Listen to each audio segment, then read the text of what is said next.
ఓం నమస్తే. ఆత్మీయులకు దేవదేవుని ఆశీస్సులు. ఇప్పుడు నడుస్తున్న ఒక అంశం, వస్త్రధారణ ఏ విధంగా ఉండాలి అనే దాని మీద దుమారం లేపుతా ఉన్నారు. భగవద్గీత 16వ అధ్యాయము 24వ శ్లోకము చివరి శ్లోకము ఇది. అక్కడ ఏం చెప్పారంటే, తస్మాత్ శాస్త్రం ప్రమాణం కార్యాకార్య వ్యవస్థితౌ.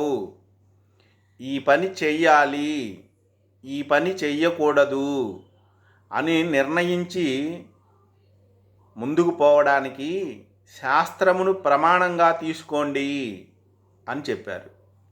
ఏ పని చేయాలన్నా ధర్మశాస్త్రంలో ఎలా చెప్పారో అలా చేయండి. స్త్రీ పురుషుల యొక్క వస్త్రధారణ విషయం కూడా ధర్మశాస్త్రములో చెప్పబడి ఉన్నది. ధర్మశాస్త్రాన్ని మేము ఖచ్చితంగా అనుసరిస్తాము అనేవాళ్ళు ధర్మశాస్త్రంలో చెప్పబడిన విధానంగా వస్త్రధారణని కొనసాగించండి. మాకు ఇవేవీ లేవు అని అనుకునేవాళ్ళు వ్యక్తిగత స్వేచ్ఛను పోగొట్టుకోకుండా సమాజం యొక్క అభ్యంతరం లేకుండా ఉండే విధంగా మీ వస్త్రధారణ విధానాన్ని నిర్ణయించుకోవాల్సిన అవసరం ఎంతైనా ఉంది. ఈ వాదోపవాదాలు ఇవన్నీ అనవసరము. వ్యక్తిగత స్వేచ్ఛ కావాలి, సామాజిక శ్రేయస్సు కావాలి. ఈ రెండింటినీ దృష్టిలో పెట్టుకొని మనం మసలుకోవడం ఎంతైనా అవసరము. ఇక రేపటి రోజు ఒక విశేష అంశం జరగబోతోంది ఈ దేశమంతటా. దానికి సంబంధించిన ఒక అంశాన్ని నేను తెలియజేయాలి అనుకుంటున్నాను. ఈ అంశము సత్యాన్వేషణ చేసే వాళ్ళకి బాగా ఉపయోగపడుతుంది అని నా ఉద్దేశము. మనకి ఈ దేశంలో ఆదర్శ పురుషుడు, అతి ముఖ్యమైన పాత్ర శ్రీరాముడు. రేపటి రోజు విశేషంగా జరుపుకునే పాత్ర యేసు ప్రభువు. వీళ్ళిద్దరి యొక్క జన్మను గురించి మనం కొంత తెలుసుకుంటే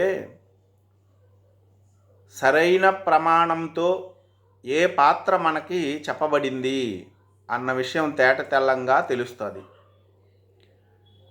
మనకి శ్రీరామాయణం అనేది శ్రీరాముని యొక్క జన్మకు గురించి కానీ జరిగిన చరిత్రకు సంబంధించిన కానీ ముఖ్యమైన ఆధారము. అయితే శ్రీరామచంద్రుని గురించి అనేక పురాణాలు విశేషంగాను కొద్దిగా కూడాను చెప్పాయి. వాటిలో మొట్టమొదటిది అగ్ని పురాణము. ఈ అగ్ని పురాణములో అనేక అధ్యాయాలు ఉంటే వాటిలో 5వ అధ్యాయం నుంచి 11వ అధ్యాయం వరకు కూడా సంపూర్ణ రామాయణం క్లుప్తంగా చెప్పబడి ఉన్నది. బ్రహ్మాండ పురాణము పూర్వ భాగము 3వ పాదములో 63వ అధ్యాయంలో ఇక్ష్వాకు వంశ కీర్తనం అనే ప్రముఖ అధ్యాయంగా అక్కడ శ్రీరామచంద్రుని గురించి వివరణ చేయబడడం జరిగింది. కూర్మ పురాణము పూర్వార్ధము 21వ అధ్యాయము నుండి 21వ అధ్యాయములో 20 నుండి 62 శ్లోకాలలో శ్రీరామాయణాన్ని, రామునికి సంబంధించిన అంశాలని ప్రస్తావన చేయడం జరిగింది. శ్రీమద్భాగవతము 9వ స్కందములో 10-11 అధ్యాయాలు శ్రీరామచంద్రుని గురించి ప్రస్తావన అనేది ఉంది రామాయణం గురించి. మహాభారతములో అయితే అరణ్య పర్వము 274వ అధ్యాయము నుండి 291వ అధ్యాయం వరకు శ్రీరామాయణాన్ని వివరించారు వ్యాస మహాభారతములో. ఇక అతి ముఖ్యమైన ప్రమాణం మనకి వాల్మీకి రామాయణము. మొదటిది అయిన బాలకాండలో 18వ సర్గలో 8 నుంచి 10 శ్లోకాల వరకు ఉన్న అంశము శ్రీరాముని యొక్క జన్మ విశేషాన్ని తెలియజేస్తూ ఉంది. అక్కడ ఏం చెప్తారంటే, శ్రీరామచంద్రుడు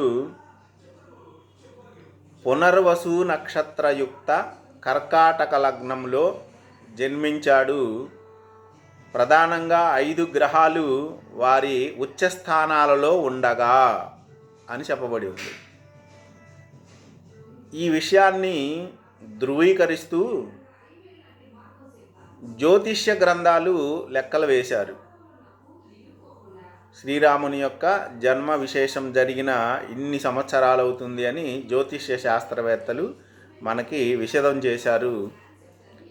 ఇక మరొక వ్యక్తి విశేషమైన ప్రాచుర్యమున్న యేసు ప్రభు యొక్క జన్మ గురించి బైబిల్ గ్రంథంలో, కొత్త నిబంధన గ్రంథంలో మరి ముఖ్యంగా 4 సువార్తలు ఉంటే వాటిలో 2 సువార్తలలో మాత్రమే ఈయన యొక్క జన్మ విశేషాన్ని తెలియజేయడం జరిగింది. మత్తయి సువార్త 1వ అధ్యాయంలో 18 నుంచి 22 వాక్యాల వరకు యేసు ప్రభువు గారి యొక్క జన్మ విశేషాన్ని తెలియజేశారు.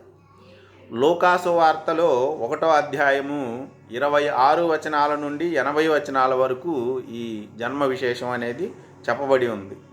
2వ అధ్యాయములో 1 నుంచి 7 వాక్యాల వరకు కూడా లూకాసు వార్త చెప్పబడింది. మిగిలిన మార్కు సువార్త కానీ యోహాను సువార్త కానీ ఈయన యొక్క జన్మ విశేషాలని మనకి తెలియపరచడం లేదు.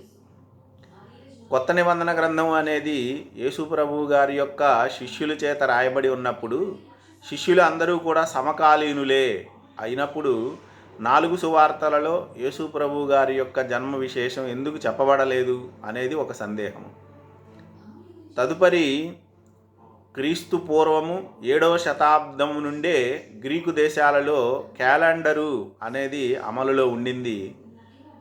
క్యాలెండరుని అనుసరించే వీళ్ళు యేసు ప్రభు యొక్క జన్మ తేదీని ఎందుకు నమోదు చేయలేకపోయారు అనేది ఒకటి. పాత నిబంధన గ్రంథంలో అక్కడక్కడ అయితే సంవత్సరాల సంఖ్య, నెలల పేర్లు, రోజుల సంఖ్య అట్లా చెప్పడం జరిగింది. అంటే లెక్కించే విధానం ఉంది, కానీ ఇతని యొక్క జన్మ విశేషాన్ని సరిగ్గా లెక్కించలేకపోయారు.